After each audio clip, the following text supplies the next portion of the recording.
क्या सच में Bermuda triangle में कोई रहस्यमयी शक्तियां मौजूद हैं जो अपने पास आई हर चीज को अपने में समा लेती हैं, या फिर वहां एलियंस का कुएं हैं? आखिर क्या है बरमूडा ट्रायंगल का रहस्य? क्यों ये वैज्ञानिकों के लिए इतना रहस्यमयी और दिलचस्प विषय बना हुआ है? दोस्तों, आज के इस वीडियो में हम बरमूडा ट्रायंगल के बारे में जानेंगे। आखिर इसे बरमूडा ट्रायंगल क्यों कहते हैं, और उन कुछ रहस्यमयी घटनाओं के बारे में जानेंगे जो यहाँ पर रहस्यमयी तरीके से हुई हैं। अक्सर ठीक इसी तरह बरमूडा ट्रायंगल भी एक ऐसी जगह है जहां पर हवाई जहाज, समुद्री जहाज सभी इंसानों सहित गायब हो जाते हैं। और हैरानी की बात यह है कि गायब होने के बाद इन जहाजों का मलबा तक नहीं मिलता और ना ही गायब हुए इंसानों की डेड बॉडीज तक मिलती हैं। आज तक यहाँ पर जितनी भी घटना घटी हैं, उनमें से किसी भी जहाज का मलबा तक नहीं मिला है। और इसी वजह से जन्म लेती हैं अलग अलग तरह की थ्योरीज, जिनमें से कुछ पर यकीन करना आसान होता है तो कुछ पर यकीन करना बहुत मुश्किल होता है। बरमूडा ट्रायंगल उत्तरी अमेरिका के पश्चिमी अटलांटिक महासागर में आता है। इसे बरमूडा ट्रायंगल इसलिए कहा जाता है क्योंकि ये फ्लोरिडा, प्रोटोरिको और बरमूडा, इन तीनों जगहों को एक सीधी रेखा में एक त्रिभुज के आकार में जोड़े हुए है। कहा जाता है कि बरमूडा ट्रायंगल की मिस्ट्री लगभग 500 सालों से भी अधिक पुरानी है और ये अब तक लगभग 200 से ज्यादा छोटे बड़े जहाजों और 1000 से ज्यादा मनुष्यों को अपने अंदर कहा जाता है। बरमूडा ट्रायंगल का ये एरिया लगभग 5 लाख स्क्वायर किलोमीटर में फैला हुआ है। बरमूडा ट्रायंगल के बारे में सबसे पहले साल 1492 में क्रिस्टोफर कोलंबस ने बताया था कि जब मेरा जहाज बरमूडा ट्रायंगल के पास आया तो उनके कंपास ने काम करना बंद कर दिया, जिसके बाद वहां मौसम पूरी तरह से बदल गया। इसके बाद वहां उन्हें आसमान से एक आग का गोला समुद्र में गिरता हुआ दिखाई दिया और तभी से बरमूडा ट्रायंगल एक मिस्ट्री बन गया। हालांकि उस समय इसे बरमूडा ट्रायंगल के नाम से नहीं जाना जाता था, बल्कि उस समय लोग इस जगह को the graveyard of the Atlantic, the sea of doom, Sargasso graveyard आदि नामों से बुलाते थे। इस एरिया का नाम बरमूडा ट्रायंगल सबसे पहले विंसेंट एच गुडीस ने साल 1964 में दिया। साल 1964 में उन्होंने अपनी एक मैगजीन में एक लेख लिखा जिसका title the deadly Bermuda triangle था। हालांकि ऐसा नहीं है कि बरमूडा ट्रायंगल में घटनाएं उसी समय घटी हों, ये घटनाएं बहुत पहले से घटती आ रही थी, पर लोगों के सामने बरमूडा ट्रायंगल इस लेख के बाद से ही छा गया और इसकी चर्चाएं जोरों शोरों से होने लगी कि आखिर यहाँ ऐसी क्या चीज मौजूद है जिसकी वजह से बहुत आश्चर्यजनक तरीकों से जहाज गायब हो जाते हैं और वैज्ञानिक इस मिस्ट्री को सुलझा भी बनाई गई। चलिए जानते हैं कि आखिर यहाँ पर वो कौन सी घटनाएं घटी थी जिन्होंने बरमूडा ट्रायंगल को डेविल्स ट्रायंगल में बदल दिया। The Mary Celeste Bermuda Triangle से जुड़ी इस घटना को सबसे रहस्यमयी घटनाओं में से एक माना जाता है।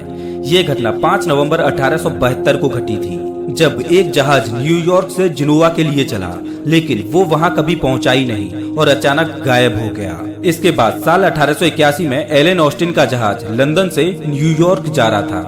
रास्ते में बरमूडा ट्रायंगल के एरिया के पास एलन को एक अनजान जहाज दिखा। जब एलन का जहाज उस जहाज के करीब गया तो उस जहाज पर कोई नहीं था, यहाँ तक कि कोई पायलट भी उस जहाज पर मौजूद नहीं था। और उससे भी हैरानी की बात ये थी कि उस जहाज पर हर सामान वैसे के वैसा ही रखा था, यहाँ तक कि टेबल पर खाने पीने की चीजें भी बिल्कुल वैसे ही रखी थी जैसे कि इस जगह पर लोग मौजूद हों।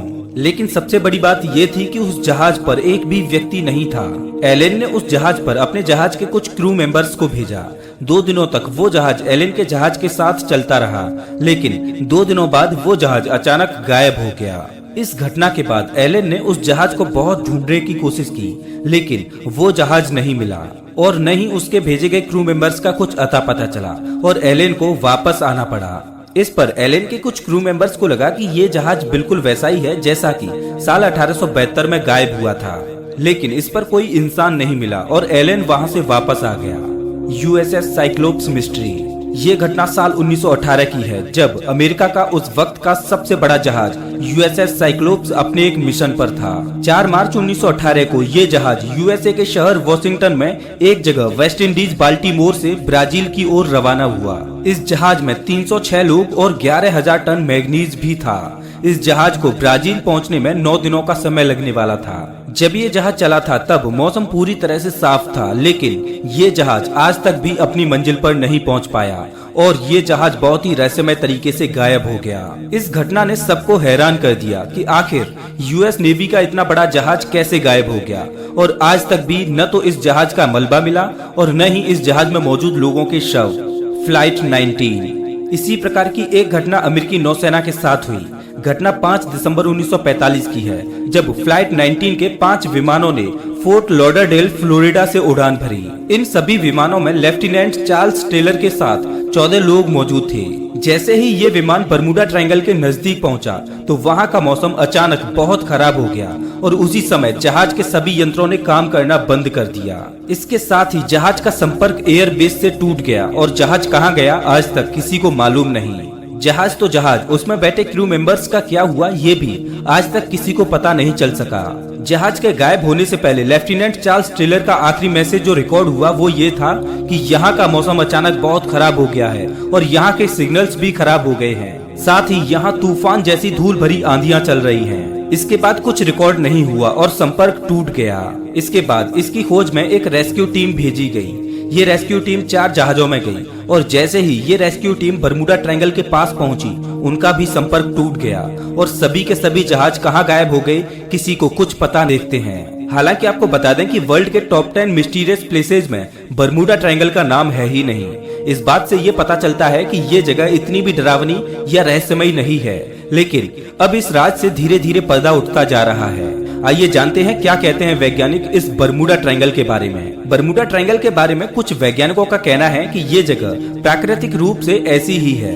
दरअसल उनका मानना है कि इस जगह समुद्र के नीचे ज्वालामुखी फटते हैं जिनकी वजह से इस एरिया में मीथेन गैस ज्यादा मात्रा में प्रभावित होने लगती है। मीथेन गैस के पानी में मिलने से पानी का घनत्व पूरी तरह कम हो जाता है, जिस वजह से वहाँ पर किसी भी तरह की चीज का तैर पाना बहुत मुश्किल होता है। और क्योंकि जितने भी पानी के जहाज होते हैं वो पानी की डेंसिटी के हिसाब से ही डिजाइन किए जाते हैं, इसलिए उस एरिया में जाकर जहाज का डूबना स्वाभाविक है क्योंकि वहाँ पानी की डेंसिटी बहुत कम या ना के बराबर हो जाती है। इसके अलावा बरमूडा ट्रायंगल के एरिया के आसपास काफी ऊंचे ऊंचे पहाड़ मौजूद हैं, जिसकी वजह से हवाएं उन पहाड़ों से टकराकर समुद्र में चक्रवात पैदा करती हैं। इस वजह से वहां आने पर बहुत से लोगों को अचानक से मौसम में खराबी होने का अनुमान होने लगता है। हालांकि ये सब अचानक नहीं होता, बल्कि वहां चल रही हवाएं ऐसा मौसम निर्मित करती रहती हैं। लेकिन क्योंकि जो भी उस जगह से गुजरता है उन्हें इस बात का अचानक ही अंदाजा लगता है, इस वजह से उन्हें ऐसा लगता है कि हाँ अचानक से मौसम खराब हुआ है और उस एरिया में आने वाले जहाज समुद्र में डूब जाते हैं। इसके अलावा कुछ लोगों का मानना है कि इस जगह गुरुत्वाकर्षण बल बहुत अधिक है, जिसकी वजह से हवाई जहाज या समुद्री जहाज इस ओर अपने आप खींचे चले आते हैं और समुद्र में डूब जाते हैं। इसके अलावा कई वैज्ञानिकों का मानना है कि यहाँ पर मैग्नेटिक इफेक्ट समुद्र या धरती पर मौजूद अन्य जगह के मैग्नेटिक इफेक्ट से ज्यादा है, जिसकी वजह से यहाँ का मौसम पूरी तरह अलग होता है और यहाँ आने वाले जहाज डूब जाते हैं। बरमूडा ट्रायंगल की जगह को लेकर कुछ अन्य वैज्ञानिकों का मानना है कि इस जगह पर एलियंस का खुफिया अड्डा है जो यहाँ से दूसरे ग्रहों पर आ जा सकते हैं। हालांकि इस बात की पुष्टि प्रमाणित रूप से किसी के पास नहीं है, ये केवल एक परिकल्पना मात्र है। कुछ अन्य देशों का बरमूडा ट्रायंगल पर कहना है कि ये सभी घटनाएं लोगों को भ्रमित करने के लिए फैलाई जा रही है। दरअसल इस जगह अमेरिकी नौसेना अपने खुफिया मिशंस को अंजाम देती है जो कि पूरी दुनिया से छुपाए जाते हैं। हालांकि इस बात को लेकर भी